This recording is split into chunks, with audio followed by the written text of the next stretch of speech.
Hi. How is everyone doing? Welcome back. Welcome back. How are you doing? Episode 8. How's it going? Life. Life.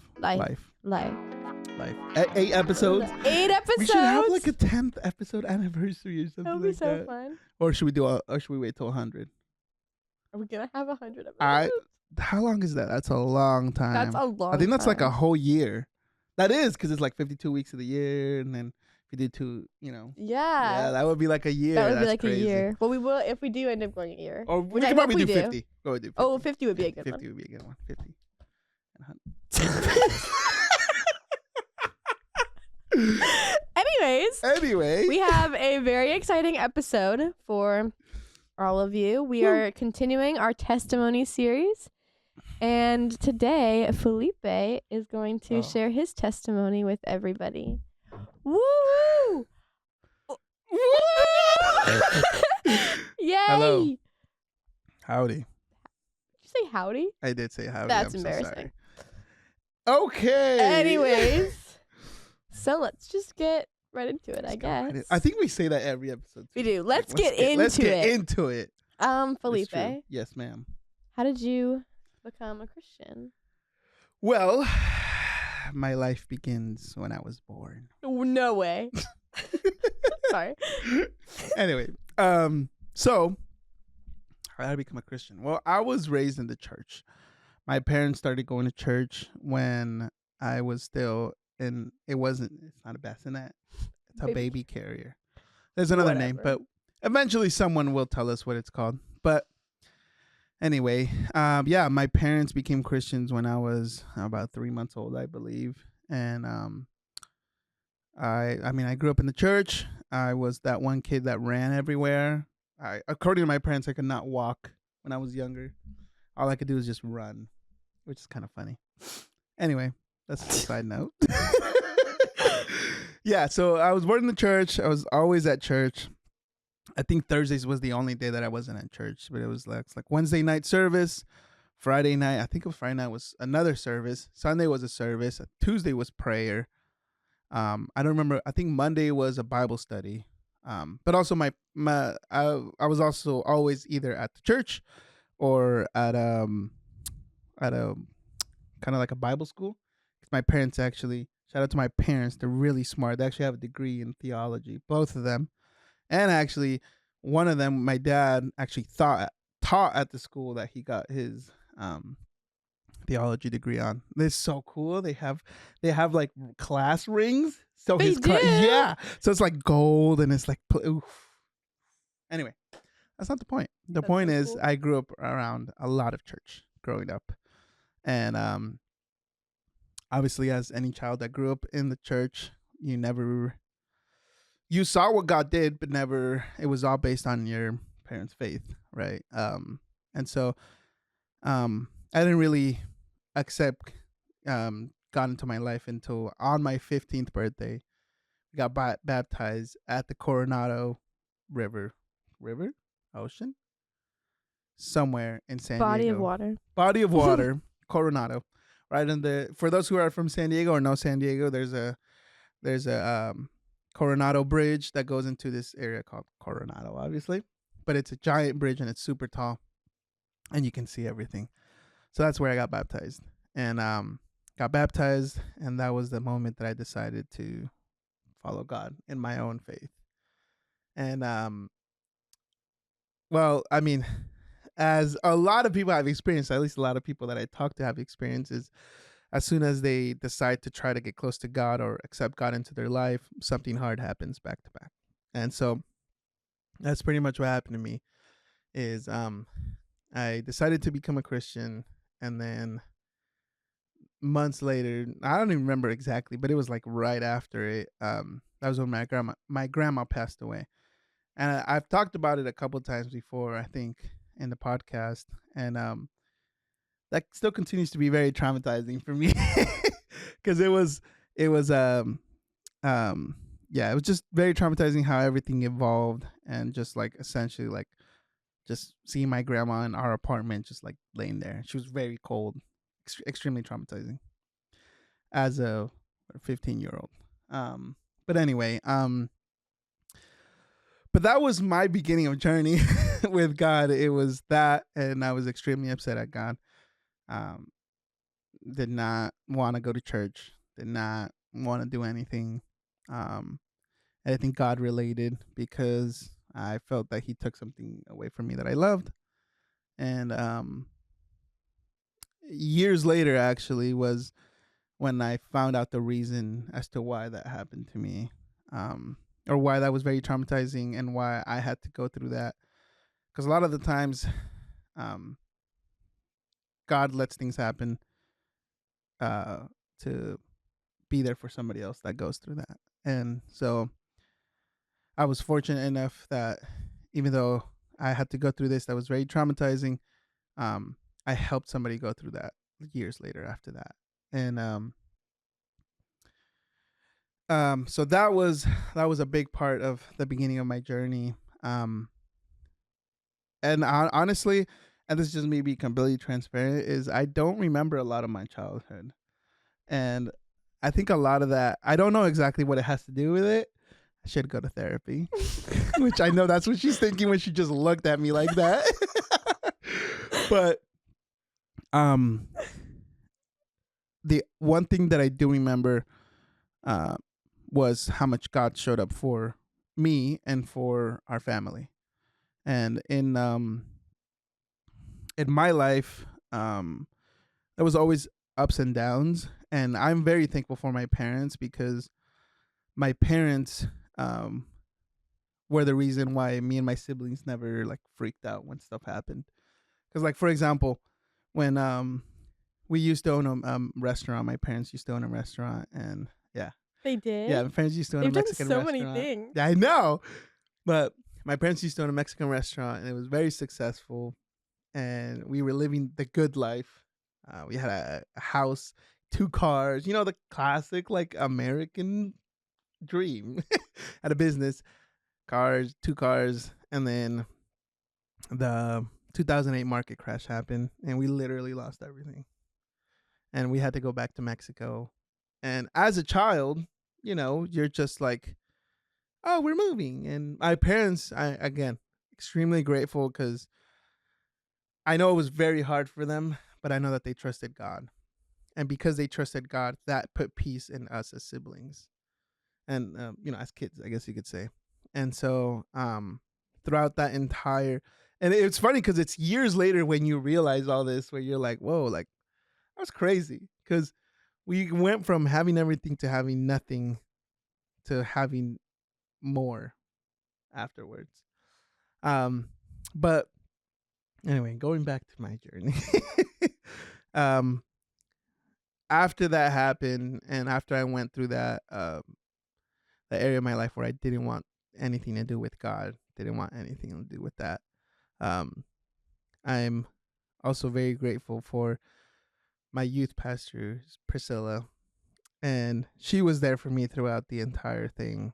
And I thank God for her, because honestly, if it wasn't for her, I wouldn't have gotten back to church, or I wouldn't have gotten back into the youth group. And she she just gave me so much life, with the with with her friendship, with her guiding, and uh with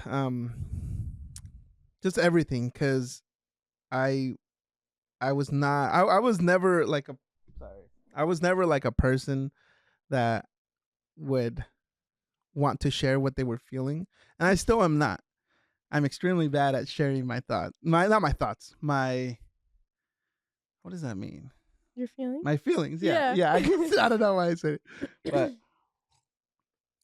I'm still bad at that. But at that time where God needed to hear my feelings, I was in a place where that's all I ever did. I would just share my feelings with God. And um, I I went through a lot of, in my opinion, how I see it, relationship trauma. And the sense of when I was in youth group, there was just I got into a relationship that and that really hurt a lot with youth group, and it broke a lot of trust, and it brought up a lot of issues, as a person that even sometimes I still think to this day. Um, and I also know that I had to go through that to help somebody else go through that as well, which I think is the main reason as to why when things happen, um, I'm so at peace with it, because I know that there's a purpose behind it. And honestly, the older I got, the older I got after graduating high school and going to college, and that was a whole thing where it was just weird.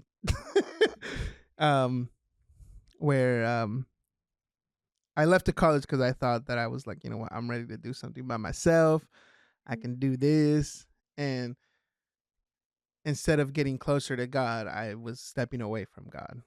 And because I did that, what I wanted didn't work out, which was, going to college and being. Fortunately, my sister wasn't in that university, so I was like, oh, like, I want to do this. Like, that sounds fun. But um, I know that I was getting away from God as well. And so when I got back after a year of being away, um, that's when it became real again, because I had felt like I had pushed God. I'd slowly been pushing God away ever since that relationship when I was when I was a senior. I feel like I had to get pushed God away, because I felt like I could do it by myself. And then after I came back from the university of that one year, I was honestly I was like broken down, because I had. It's not that I was going through a lot at that time. It was just that it was a collective of like, I went into probation in college. They didn't, and then they didn't accept me after that semester because I didn't do what I was supposed to do. So I think it was more about like the consequences and me feeling like a failure, because, and I've mentioned this before. Um, I just remembered something. um, Part of that university thing, and part of my journey was when I first went to university. I did I went to university to do engineering because that's what my parents wanted me to do. Because as you grow up in an immigrant family, they want you to do something that is stable and that makes you a lot of money, because that's how you survive in America. And that's what it was, basic idea behind it. And so um, I did engineering, hated it, absolutely hated it. After one semester, I I know what I wanted to do, which was music. I wanted to teach music. I wanted to play. I wanted to do all these things. And I remember, I remember the moment where it started really going down, because I decided to make that switch from engineering to music in the middle of the year. That's when I went onto that probation, and the people who I thought would love me and support me through it were not loving me or supporting me through it.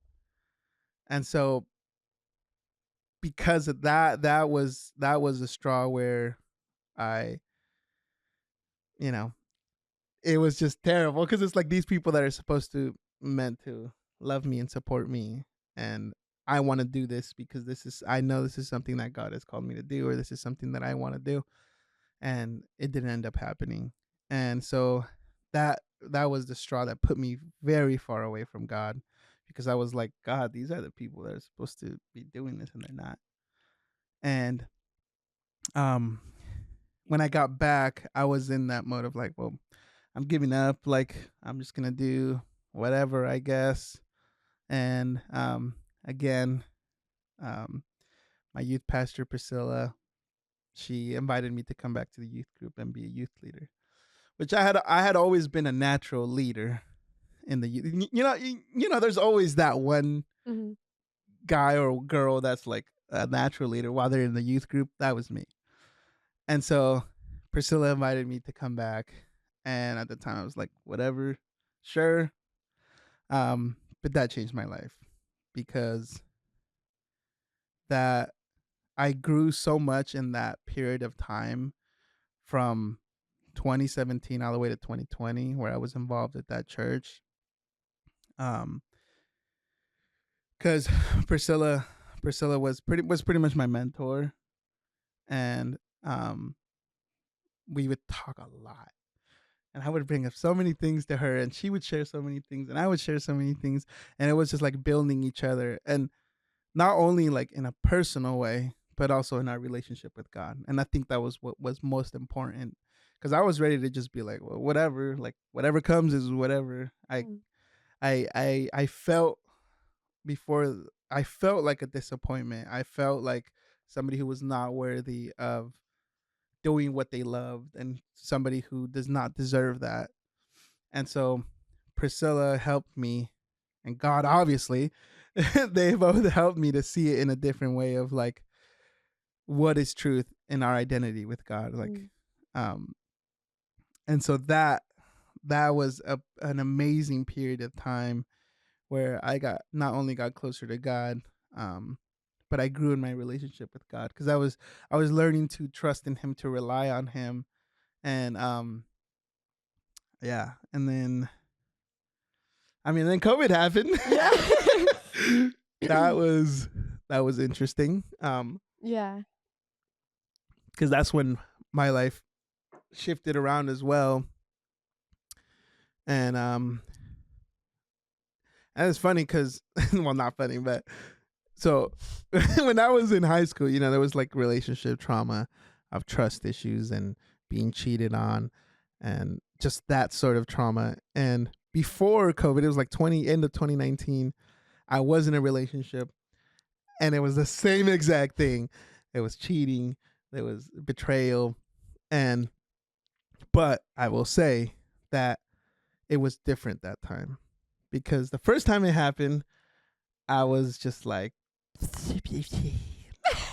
you know, I was just like, no, I don't, I, I deserve this. I was like that, but this time around, I was like, God, I want to trust in you. I don't. I want to.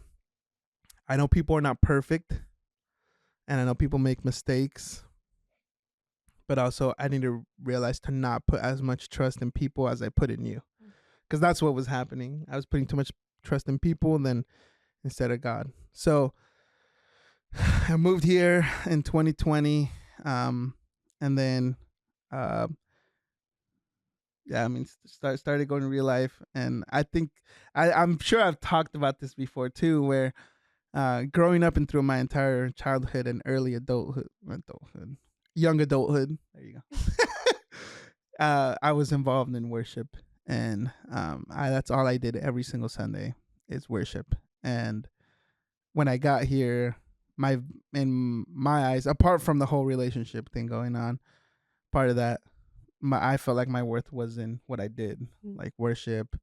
Because in the church before I moved here, I was doing worship. I was doing the slides. No, not the slides. I was the audio. I was the usher. I had a lot of hats. How is that possible? How did you do Well, worship this is what and I did. audio? Well, okay, I would set up the audio before worship started, Oh, okay. and so I would like do the testing, all that stuff. Then I would go down, do worship, and then come back, be the usher to like do offering and do all these things, and then go upstairs and do like the audio for like. Well, I mean, not really audio for like the preaching, because you know, but that was pretty much just what I did. That's crazy. Yeah. But yeah, so when I came here, when I went to real life, um, one, I was heartbroken, obviously, and two, um, I felt like my worth was only in the actions that I did, which was worship and all these things. And so that's when God asked me to take a break, and I ended up not doing anything for like a year, which is very nice. Um, and also God put me in an area where he showed me that my worth is not just in my actions and what I do. And so that that was a yeah, that was an interesting time as well. But yeah, I mean, and now I'm in a different area of my life. Yeah. So how you already kind of explained a little bit of it, but I Yeah. want you to expand on like you went through a bunch of hard things in your life, and how did God show up for you in those moments? Um. So God mostly communicates with me with things of nature. Um. And there was times where, especially after like the relationship trauma and all those things, where obviously you feel alone and you feel like you're the only one that's going through it. And during those times, it was God showed himself a lot, which I think is why I enjoy going on like drives and stuff, because I just see things in the wild, I guess. I don't know, wild. That sounds weird. In the open. Yeah. And I know that that's God telling me that he's there with me. Um but really it was just pouring out my heart to him. And honestly, I can truly say this, that God is the only one who has really gotten everything of me. And I'm still learning, and it's a constant improvement in myself, but I'm still learning on how to trust people with who I really am and who I and what I um believe. Um just because of uh like all the relationship and the people who I thought would love me and support me that didn't. Um but because God has been there through the entire thing, where I've told him so many things, and he's shown up in not only miracles, but he's shown up in like not making me feel alone. Um and it's just a warmth that, or in a peace that I feel when he shows up. Because a lot of the time, especially when I was going through hard times, um it was just speaking to him, not like if it was his fault, but like if it was my fault. But he would be like, nah, yes, you're a human, but this is not your fault.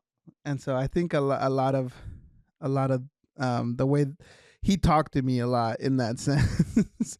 um but yeah, I mean that's pretty much how he would show up for me, honestly. I can talk a lot about like what he showed up in my family, um but for me personally, that's pretty much how he showed up for me. Yeah. And it's amazing. Yeah. So sorry. um. So where are you in life now with God and just like life in general? Like, how is life now for you? I think um so funny enough, as humans we make the same mistake over and over again sometimes. And when sorry. I'm like I'm thinking of a lot of things at the same time. Um but I think I'm learning how to get closer with God in a different way. Cuz before, the way that I looked as being closer to God is complaining to him and just talking to him, and then just something would happen and I'd be like, okay, cool, thanks, all right, I'll see you later. And um that's what I thought. That's what I thought it was. But definitely in the recent couple years, after I started coming back to play worship more and just getting to know people and talking to people, meeting people, all these things, uh, it made me realize that I I love community. I love people and being around people, but that's not the biggest thing that I need to focus on. Biggest thing that I need to focus on is my relationship with God, because obviously there's hard things coming. I know that, and I need to be ready for those things. And so it was about learning on how to read my Bible more, how to pray to Him more, and in a sense, it was just like relearning things again, because I got comfortable in the sense of like, well, I'm doing worship, so I'm good, Yeah. or like I'm going to church every Sunday, so I'm good, but but that's not what it was, and so and I've talked about this in previous episodes where my mentality was still in like, find yourself a good job and grow and get paid a lot of money, and that's it, and that's how you survive the world. But with this whole change of not going to a higher paying position and then ended up being the youth director here at Real Life, that has changed my mindset, and I'm sure I've talked about that before, where now my mindset is focused on God and not on the world. And that has like turned me around, and I'm still kind of going through that, because it's like I think I need to unpack a lot of things from my childhood and from just like my early my teenage years, I think so. Because there's a lot of things, dude. I'm not good at expressing my feelings. There's so much bottled up in here. Like I'm just being honest at this point, because it's so hard, and I know God made me this way, and I know He did, and but man, there's so much inside there. But I think this is the beginning of something that is gonna get me closer to God. And I think I believe have done a good job on starting that relationship again in like probably the last couple years. And man, you never stop learning, and you never stop connecting things and realizing things. And I feel like God is doing that a lot recently. So yeah, I mean that's pretty much where I'm at now. I think I'm in a place where I'm meant to be, and not only a place where I'm meant to be, but being around the people who I'm meant to be as well. And whatever happens, as long as I got God, that's all that matters to me. Facts. That's all that matters to me. But yeah, Great. that is, yeah. Cool. Thank you. Thank you for being vulnerable and sharing your story. It's very nice. Yay. Yay. Yay. To end. What was that? My brain just broke for a second. Oh, that makes sense. Okay. We have some rapid fire questions for you, Felipe. All right. Are you ready? I'm ready. Are you ready? All right, hold up. I'm ready now. Okay, good. Ready? Yeah. Okay, favorite food? Wings. Favorite movie? Instructions not included. Makes me cry all the time. That's a movie? Yeah. Okay. So good. Favorite Should ice cream? Rocky Road. Favorite music artist? Go. There's this group called Snarky Puppy. Okay. Favorite TV show? Oh, Chuck. Okay, favorite color? Burgundy. What I have Android or Apple? Come on. Apple, obviously. And favorite season? Winter. I love the cold. Yeah, I love the cold. It's funny because I grew up in San Diego. In San Diego, cold was like 65. Mexico. Yeah. Cold was like 65. That's crazy. Maybe that is why you like it, because you're so used to like sweating all the time.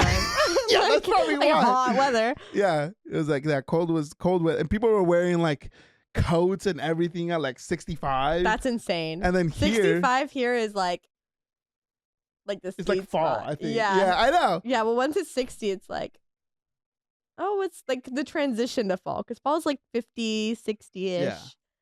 And then cold here is like 30 degrees. Yeah, like 30. I love the cold. That's crazy. I hate the cold. Yeah, I love it. I hate the sun. Wow. I'm so sorry, son. Whoa. I don't have a son. Well, that's the end of our podcast episode this week. Thanks for watching. Thank you. Thank you for listening to my rambling. Goodbye.